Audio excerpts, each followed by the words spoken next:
from my home, where he would be exposed to no drugs, healthy food, a natural healer, naturopathic healer.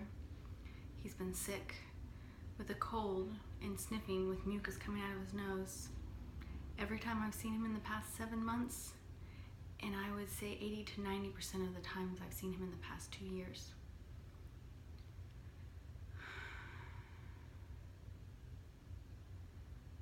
He could be with someone who, instead of babysitting him in front of the TV, reads him stories, teaches him the meaning of words, stimulates his mind to think creatively, introspectively, teaches him kindness and compassion, teaches him functional skills in life, instead of handing him McDonald's or fast food and setting him in front of cartoons where they grind their weed and smoke pot. So, at 18 months old, he failed a drug test, a hair test. Before the hair test was given to him, he was pretending to smoke pot. Trust me, I know what smoking pot does. And I know what it looks like. I know when someone pretends to smoke pot, what it looks like. For one of the largest pot smoking cities, probably in the US. Like, people smoke pot here. But my 18-month-old baby should not be around someone smoking pot. And when he's running around and not even speaking and going,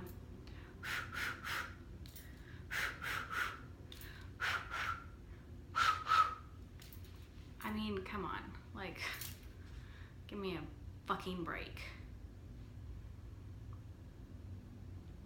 People say, professionals, oh, I don't know what pot looks like. I don't know if that looks like smoking pot. I'm like, fine, we'll give him all my makeup and I'll make a test video and I'll show him, along with a cigarette, one hitter, lots of makeup items which to an 18-month-old should look really similar. You've got eyeliner, you've got lipstick, you've got lip liner, you've got lip pencil, concealer pens, all like long, narrow tubes.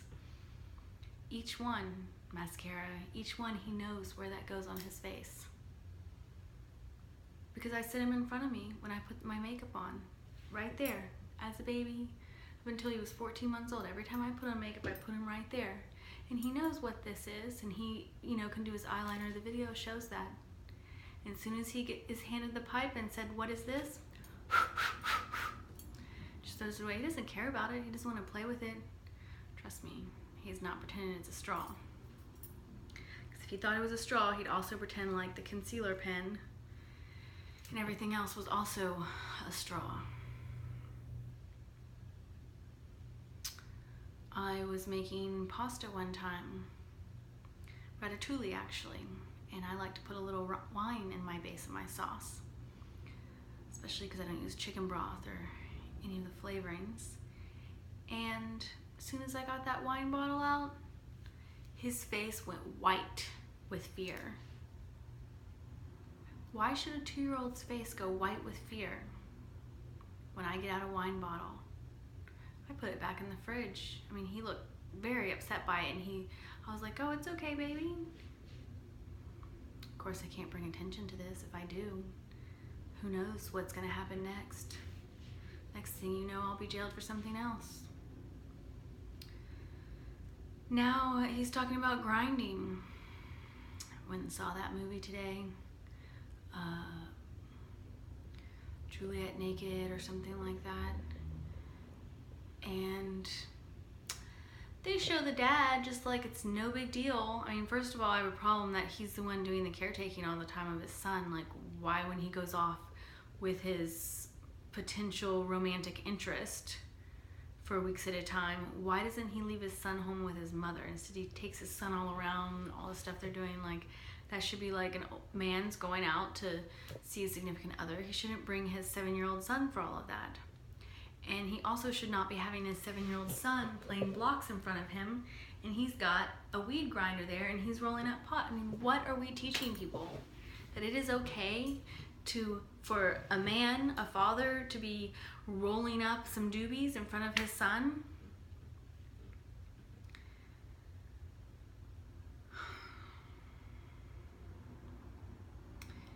And it's not just the drugs, because contrary to this movie where it had the mother and the father divorced, but one's living in the garage and one's living in the house, and both parents have contact and they're not causing trauma to their children by separation from either one of the parent from long extended periods of time, or arguing, or petty gross meanness. There's actually someone caring for a child.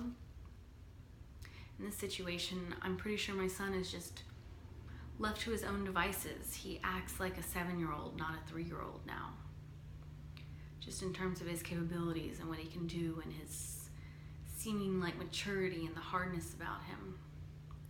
But the worst thing is the meanness. This is new, and it's not just a meanness of a small child saying, oh, that's mine, you can't have that. I mean, like, saying things that are learned actions. Learned actions of when someone says something that's a completely neutral statement, but he decides he doesn't like it, he's gonna walk off and say, I'm just walking off.